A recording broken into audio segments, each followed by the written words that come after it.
Il a été changé en boule de merdasse. Elle glow. Elle glow. Il faut qu'on pète.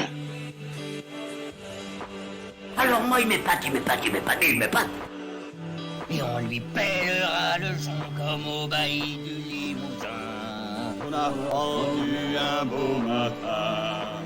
On a pendu avec ce tripe. Flattez-moi. Eh ben la denrée, on est en France. Allez, cul sec. Bonjour, bienvenue sur Histoire d'en dire plus. Aujourd'hui, on va parler d'un film français très célèbre, Les Visiteurs. Allez, c'est parti.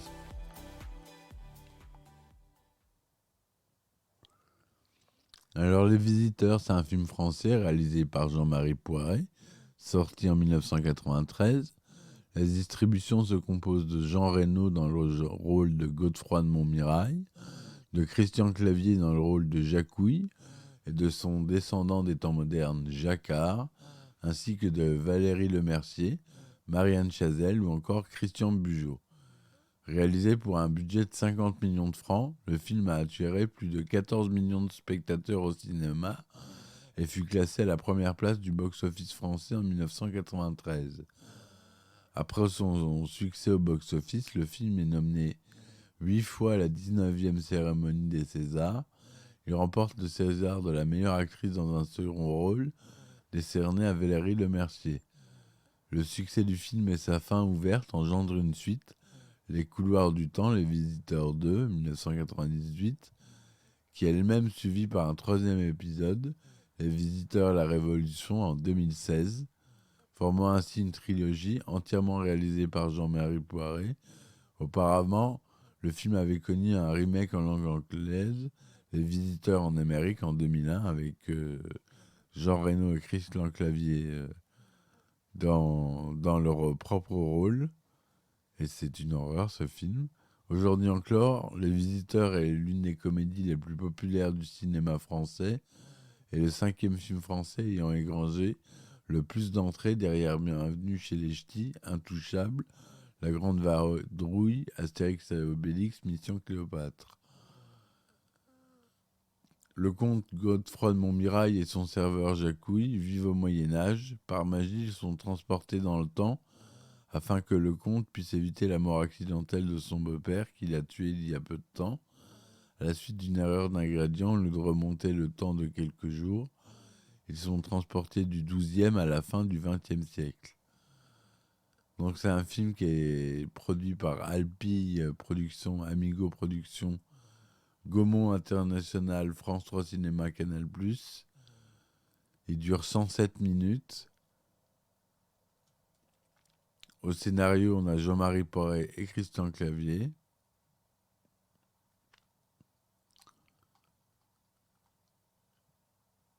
Il a été tourné en 35 mm de 35e cinémascope son Dolby. Donc budget 9 500 000 euros.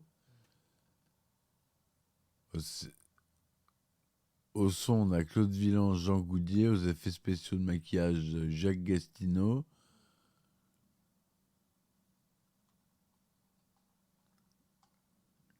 La naissance du film date de 1990 lors d'un déménagement de Jean-Marie Poiret qui retrouve alors dans un carton un des cahiers d'écolier.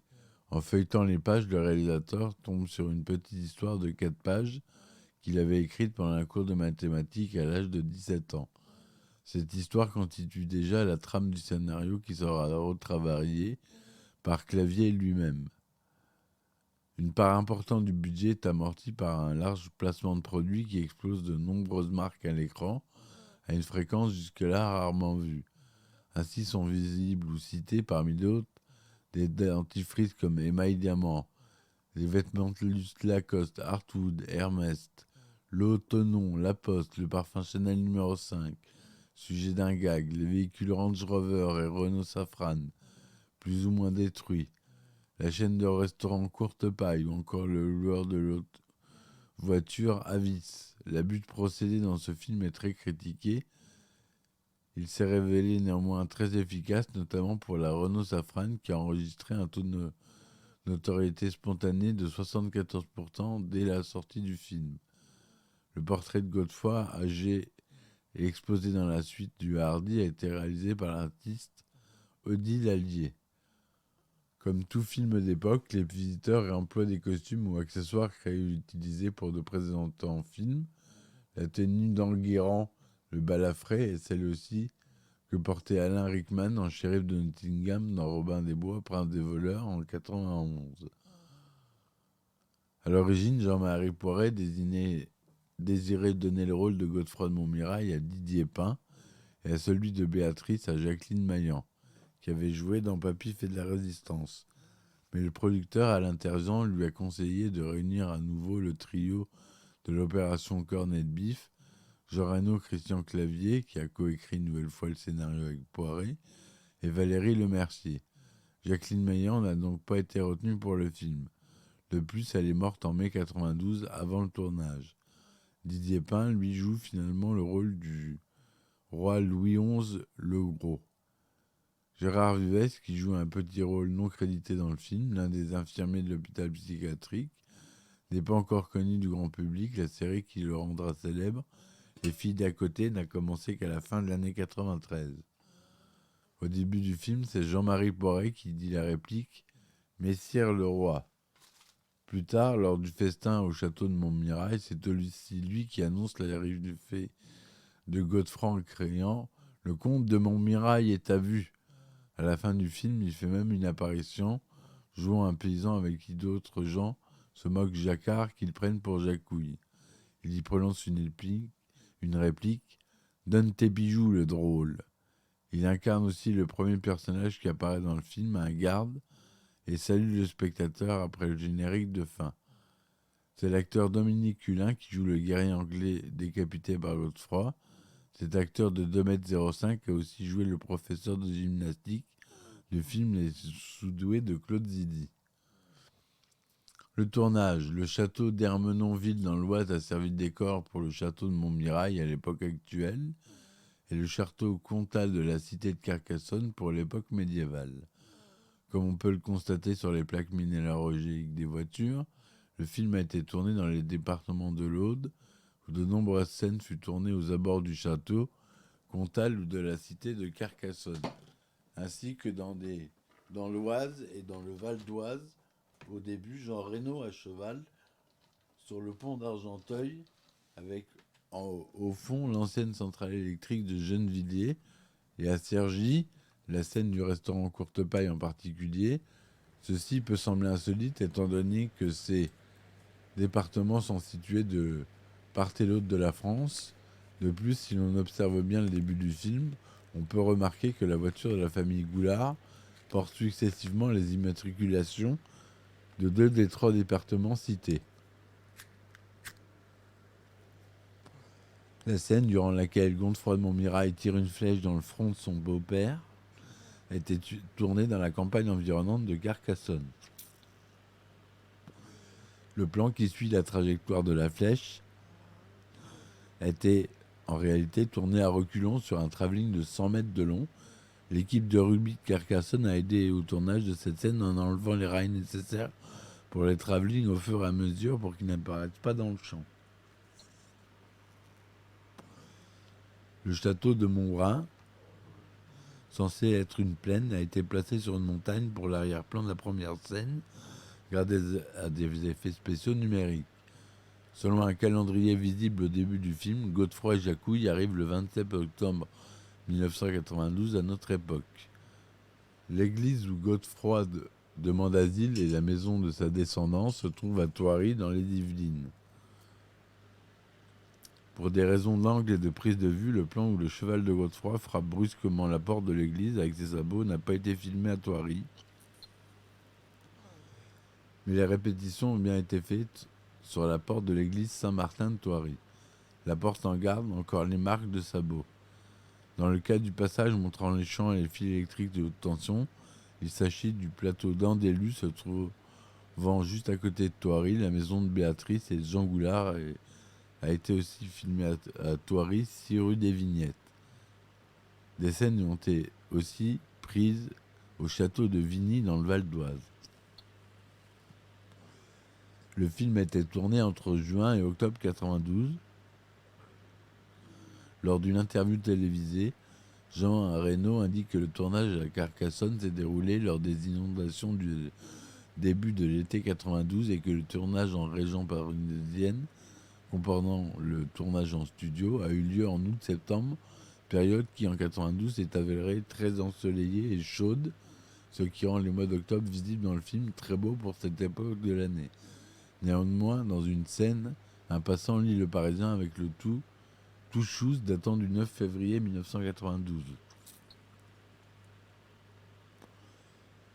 Le 20 janvier 93, Jean Reno, Christian Clavier, Valérie Lemercier, Marianne Chazelle participent à l'émission Sacré Soirée animée par Jean-Pierre Foucault. Tous les acteurs sont dans leur costume du film. Christian Clavier portant le costume jaune de Jacquard, Valérie Lemercier la tenue de Béatrice. Les visiteurs obtiennent un accueil positif des critiques professionnelles, obtenant une moyenne de 3,2 sur 5 sur le site Allociné pour 5 critiques. Pour les pays anglophones, l'accueil est mitigé, obtenant 33% sur le site Rotten Tomatoes pour 14 critiques et une moyenne de 5,4 sur 10. Depuis, le film est devenu un véritable phénomène, le hissant au rang de film culte.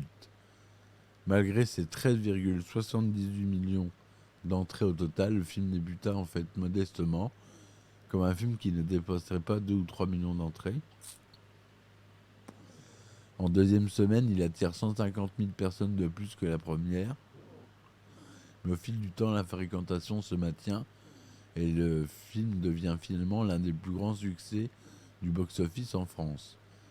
Lors de son premier jour d'exploitation, il attire 23 000 spectateurs à Paris.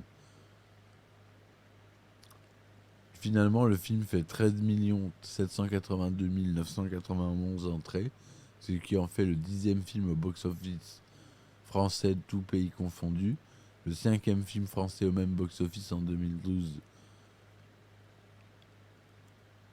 Voilà.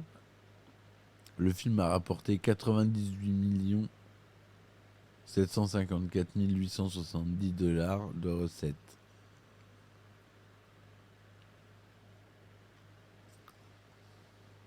Nommé 9 fois, dont 2 fois César du meilleur acteur pour Christian Clavier et Jean Reno. Et même César du meilleur film, lors de la 19e cérémonie des Césars en 1994. Le film se retrouve en face d'autres succès de l'année 93, comme Smoking No Smoking et surtout Germinal, nommé 12 fois. Les visiteurs ne remportent qu'une récompense, celui de la seconde actrice, décernée à Valérie Lemercier pour son double rôle dans le film. Elle reçoit des mains de François Cluzet et Anouk Grimberg. Le film a été doublé notamment en allemand, en espagnol, en italien et en russe. Une tentative de doublage avait été supervisée par Mel Brooks pour une diffusion du film aux États-Unis. Ce doublage, dont le coût fut plus de 1,5 million de $, n'avait plu ni aux adolescents auprès desquels il avait été testé,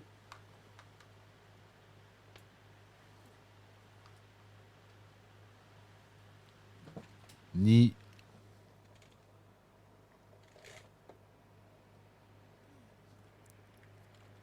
à Jean-Marie Poiret, qui trouva que le film avait été transformé en parodie dans laquelle Godefroy est affublé d'un accent français si caricatural qu'il en est pratiquement incompréhensible. Le film sort finalement aux États-Unis le 12 juillet 1996 dans une version sous-titrée et en 48e position du box-office américain lors de sa première semaine d'exploitation. C'est d'ailleurs cette impossibilité de faire un doublage correct au film qui donna au producteur américain l'idée de réaliser un remake, Les Visiteurs en Amérique. En 1994, ce film populaire est détourné avec une version pornographique intitulée Les Visiteuses avec Tabitha Cash. Le film a fait aussi l'objet d'un remake américain, Les Visiteurs en Amérique, réalisé aussi par Jean-Marie Poiret et comprenant Jean Reno et Christian Clavier dans sa distribution. Sorti en 2001, il n'a pas connu le même succès que le film original, n'ayant trouvé son public ni aux États-Unis ni en France. Anecdote. Pour composer le personnage de Jacouille la fripouille, Christian Clavier, passionné de bande dessinée, s'est inspiré des traits de caractère de Pierre Louit. Le déplacement dans le temps distingue bien la richesse de la pauvreté. Godefroy devient une statue de cristal qui éclate, tandis que Jacouille se transforme en tas de matière fécale. Ce sera également le cas dans Les Couloirs du Temps, Les Visiteurs 2 et Les Visiteurs en Amérique, mais avec davantage d'effets spéciaux. Le titre de travail du film était Les Chevaliers de Louis VI le Gros. Le film contient environ 2000 plans, alors que la moyenne habituelle est de 500 à 700 plans par film. Un clin d'œil est fait à deux des producteurs du film, Alain Terzian et Patrice Ledoux. On peut voir que lorsque Godefroy, Jacouille et Béatrice et Jean-Pierre quittent le centre psychiatrique, deux panneaux, l'un indiquant le service du docteur A. Terzian et celui du professeur P. Ledoux. Un clin d'œil est fait au film L'Opération Cornet de Bif, dans la scène se déroulant au bowling. La chanson qui est diffusée est Passion for War Love, qui est le titre principal de la bande originale du précédent film de Jean-Marie Poiret. Jean-Marie Poiret aurait imaginé cette histoire en visitant la grande place d'Arras alors qu'il avait 17 ans. C'est à la suite d'un déménagement qu'il retrouva ses notes 30 ans plus tard. À l'époque, il envisageait de réaliser un court-métrage avec Robert Dalban et Robert Hossein. Voilà ce que je voulais vous dire sur ce film culte qui remporte des... Béa! Il a fait cramer ton pain! Au lavement! C'est un quai! des répliques telles que celle-ci qui sont cultes. Et voilà, franchement, je voulais en parler. C'était vraiment un film qui me tient à cœur. Donc je vous remercie d'avoir écouté cette chronique. Je vous dis à bientôt pour la prochaine. Et likez et commentez s'il vous plaît. Merci. Ciao, ciao. Il a été changé en boule de merdasse! Elle glow. Elle glow. Il faut qu'on pète. Alors moi, il m'épate. Et on lui pèlera le son comme au bailli du Limousin. On a pendu un beau matin, on a pendu avec ce tripe. Flattez-moi. Eh ben la denrée, on est en France. Allez, cul sec. Hop.